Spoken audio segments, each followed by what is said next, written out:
"She's my sister," said the little girl to her millionaire mother when she saw the girl on the street. The velvet of the night still clung to the city streets when Emily stepped out of the gala, her shoes tapping like a clock counting down to something unexpected. Draped in satin and innocence, she paused mid-step, her eyes locking onto a girl crouched near a lamppost, barefoot, clutching her knees. This wasn't pity that swept over her, it was recognition. "Mommy," she whispered, tugging at her mother's diamond-laced hand. "She is my sister." Charlotte blinked, clearly assuming Emily was confused or playing pretend. But children don't say such things without meaning, especially not with that kind of tremble in their voice. In a heartbeat, the glow of chandeliers was forgotten, and the girl in rags became the center of their polished world.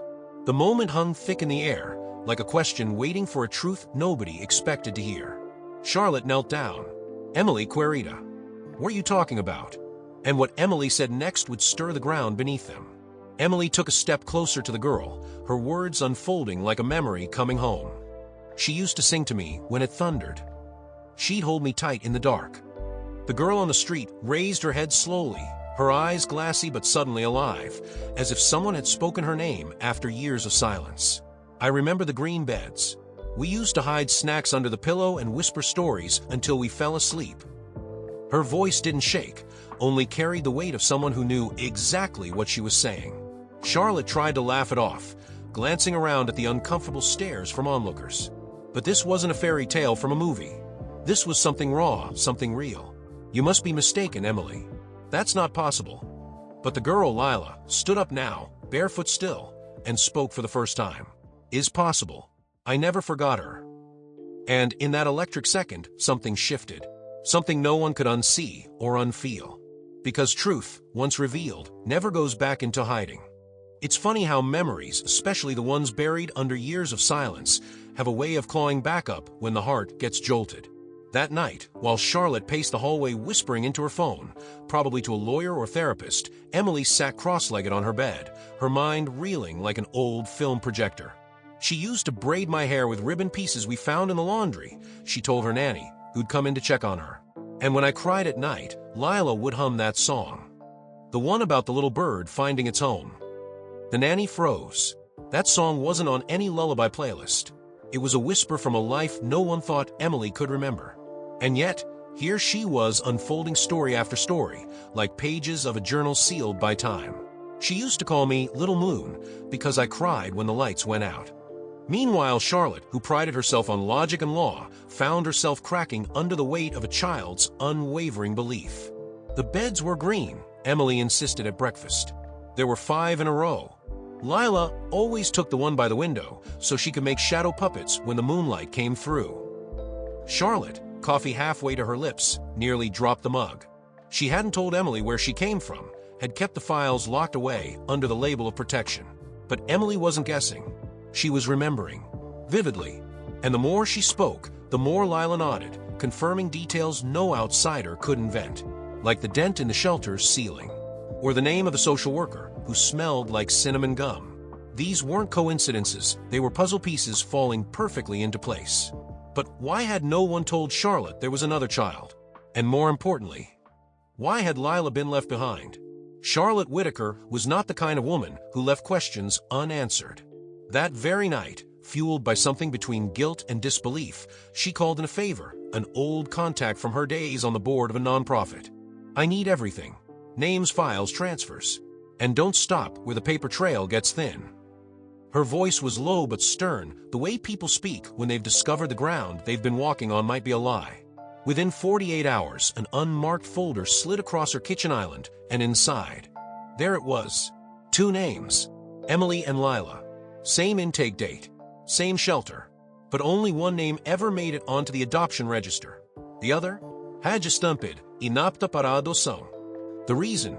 A case of childhood bronchitis. Nothing more. Just like that, Lila had been deemed unworthy and erased. Charlotte stared at the file like it was a ghost story come to life. "They literally scrub her out," she muttered, fingers trembling. The investigator nodded. "Happens more than you'd think. Health issues, behavioral tags, even birthmarks can get kids disqualified quietly." Charlotte felt sick, not just from what she read, but from what it meant, that her daughter had a sister, a real one, and the system had stolen that bond with a rubber stamp. She sat at her desk long after midnight, watching the rain smear the window glass like tears. "This can't be undone," she whispered. "But maybe, just maybe, it could still be made right." And from that moment, the question was no longer what happened. The question became, what can I do to bring her home? Charlotte never fancied herself emotional. Strategic? Absolutely. Compassionate? When appropriate. But as she watched Lila sleeping on their guest room mattress, still curled up like someone expecting to be asked to leave, she felt something shift deep in her chest. "It's just temporary," she told herself, pacing the hallway. But the way Emily had placed her favorite stuffed rabbit beside Lila's pillow, or how the two girls fell asleep holding hands like it was the most natural thing in the world, it didn't feel temporary. It felt overdue. "They don't even flinch around each other," Charlotte said to her husband over dinner. "It's like their bodies remember what we've forgotten." He looked up from his plate and replied quietly, "That's not biology, that's bond." And just like that, her heart broke wide open. Legal processes, DNA tests, psychologist reports, Charlotte threw herself into all of it. Not out of duty, but out of something much older than law: justice. "I want to prove they're sisters," she told the family attorney. "Because if they are, then everything changes." He looked at her with a half smile. "You don't need science to see that, Charlotte." Still, the tests came in. Blood types didn't match, but the stories did. The scars matched. The lullabies did. And in a courtroom filled with cold paperwork and even colder officials, Charlotte stood and declared, "They may not share a bloodline, but they share a history. And I refuse to let the state call that anything less than family." Silence followed. Then the judge spoke. "Let it be recorded, Lila Whitaker, daughter of Charlotte, sister of Emily." And with that, the cracks in their foundation turned into roots. They told her to keep it quiet. "It's better for the family. Think of the press. You've done your part, let it go." But Charlotte had reached her limit with silent kindness. She scheduled a press conference not to brag, but to blow the lid off a system that failed too many. Cameras clicked like popcorn, microphones pointed like arrows, but Charlotte stood firm. Lila sat beside her, holding Emily's hand, both girls dressed in matching cardigans that said more than words ever could. "This is Lila," Charlotte began, voice steady. She was erased because someone decided she wasn't fit for adoption. "Today, I want you to see her." She paused, letting the weight of that injustice soak into the air. She's not less. She's not broken. She's courageous. And now, she's home. Reporters blinked. Some scribbled furiously. Others just watched, processing. And that's when Charlotte did something no PR firm would have advised. She teared up. "You want a story?" she said, her voice cracking. "Here's one. Two sisters torn apart by bureaucracy. One ends up in a mansion, the other begging on a street corner. And yet love found a way." Her hand reached for Lila's, then Emily's. "If this can happen to us, imagine how many Liliths are out there right now, invisible." The room was silent. Not out of awkwardness, but reverence. The next day, their story exploded. Hashtags, interviews, debates. The Whitaker family became a symbol. Not of wealth, not of charity, but of what happens when someone refuses to let the truth stay buried. And yet, even with all that attention, something even bigger was beginning to unfold. For the first time in her life, Lila had a backpack with her name on it. Not scribbled with a borrowed marker. Embroidered, stitched like it belonged. On her first day at school, she gripped Emily's hand so tight you'd think she was about to jump off a cliff. "What if they don't like me?" she whispered. Emily smiled, eyes sparkling. "They don't have to. You already have me." And with that, they stepped into the building, where Lila discovered things most kids take for granted. Desks that didn't wobble, books without torn covers, teachers who pronounced her name right. Each small detail was a revelation. At lunch, she hesitated before unwrapping her sandwich, eyes scanning for someone who might snatch it away. Old reflexes die hard. But no one came. And for the first time, she ate a meal slowly. Like it was hers to enjoy. At home, things were changing too. Her room, had soft lights, shelves of new books, and a window view that didn't involve chain link fences. Therapy sessions followed. Tears came. And laughter. The kind that bubbles up without warning. But nothing matched what Charlotte gave her on her birthday. A box. Inside, a single piece of cardboard, worn, faded, with one word written in a child's desperate scrawl. Comida. Lila blinked. "How did you find this?" Charlotte kneeled beside her, eyes misty. "It was found near the shelter when we were looking into your records. We had it framed.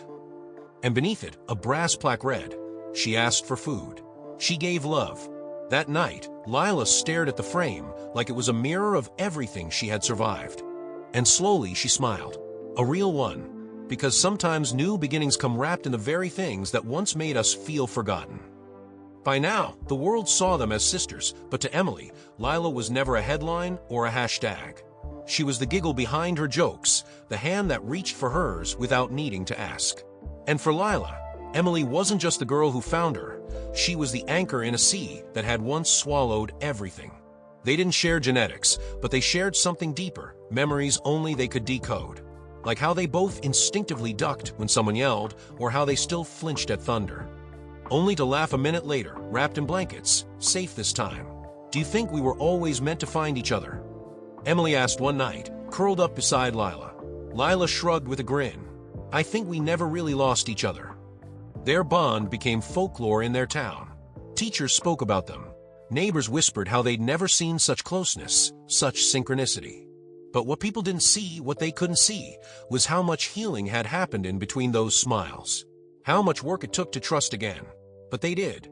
Together. They made space for each other's fears, celebrated even the smallest wins. When Lila won her first school essay contest, Emily screamed louder than anyone. When Emily cried over a bad grade, Lila was there with a flashlight and cookies. They weren't rebuilding what had been lost, they were building something entirely new. And in the soft space between their laughter and tears, a message pulsed quietly, that love, real love, doesn't need blood to bind, it just needs a reason to stay. And they had found every reason worth holding on to. Sometimes it's not the big headlines, but the quiet, deeply felt stories that touch us the most. If Emily and Lila's journey moved you, take a moment, give this video a like, share your thoughts in the comments, and subscribe to our channel so you won't miss any more of these true stories. What do you think? Is family defined only by blood? Or is it something deeper, connection, memory, and the brave heart that says, "I see you"? If these questions resonate with you as much as they do with us, make sure to watch the next video. The link is in the description and in the info card on the screen. It might be the missing piece you need today.